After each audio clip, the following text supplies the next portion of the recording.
Fuori dai denti, gli alibi non sono di casa in Friuli. Che Valeri non sia una cima lo sanno anche i sassi di Sportiglia, sede dei ritiri delle giacchette nere italiche. Che il fischietto romano abbia qualche astio quando vede bianconero friulano pure, ma giudicare la Caporetto di ieri a San Siro imputando la colpa a lui mi pare penoso se non ridicolo.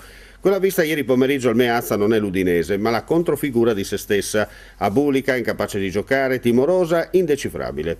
Di Natale deve portare, come ogni Santa Domenica, la croce, sperando nell'imboccata giusta per salvare la patria, mentre gli altri vagano smarriti per il campo alla ricerca del loro io. Lui è unico, ma non sempre può provvedere con i miracoli. Il Milan di oggi fa paura solo sulla carta, una squadra da mezza classifica che vive di ricordi di un glorioso passato che fu. Onestamente, se non ci fosse stato Karnezis, avremmo parlato d'altro.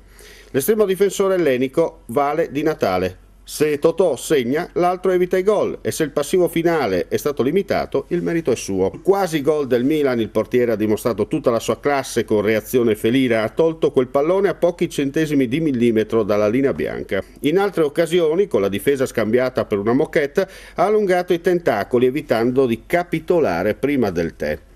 Ora meno lagnarsi e più sgobbare sul campo. Stramaccioni deve dimostrare che un temporale non è il segnale di una alluvione in arrivo, ma solo un momento così. Pure lui ha perso la bussola con scelte azzardate e modulo improvvisato che hanno fatto venire colpi di bile a tifosi e addetti ai lavori. La sfida di Coppa Italia di mercoledì al Friuli contro il Cesena in gara secca e la nuova trasferta a San Siro contro l'Inter il giorno di Sant'Ambrogio chiariranno molti aspetti perché il campo alla fine decide chi sa giocare o chi è un bluff.